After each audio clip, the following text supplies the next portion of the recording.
Ça relève tout simplement de l'immoralité politique. Nous n'avions cessé de le souligner.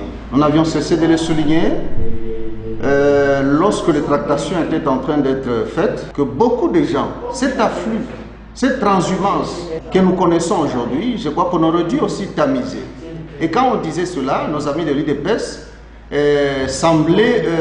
croyaient peut-être que nous sommes contre ceux du FCC qui étaient venus rejoindre la barque.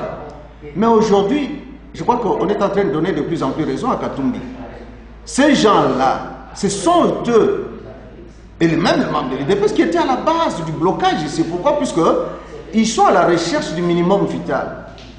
Leur problème, c'est de chercher par tous les moyens à chauffer les tripes. J'ai introduit cela par l'immoralité politique. Aujourd'hui, l'immoralité politique est élevée au rang même de valeur. C'est ce qui est dangereux pour le pays.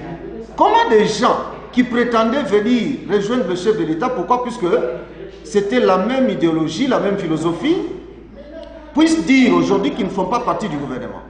Est-ce qu'on va servir tout le monde? C'est vraiment de l'incivisme politique.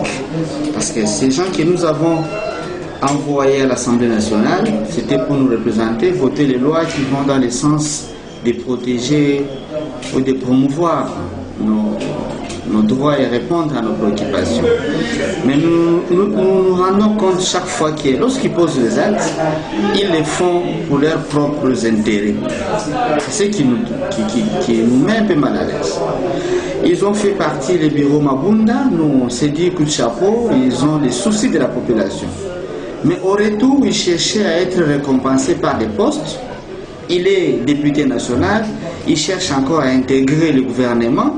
On est politique, ce n'est pas seulement servir dans le gouvernement, on peut servir la nation très bien à l'aise en occupant d'autres postes. Mais par rapport aux réactions de nos 138 députés par rapport à leurs menaces, moi je suis en train de leur demander de faire preuve d'une maturité politique. Écoutez, lorsque vous êtes en train de revendiquer, moi je pense à la maturité politique, il faut savoir proposer en contrepartie. Vous n'avez pas été nommé ministre, mais qu'est-ce que vous proposez en contrepartie?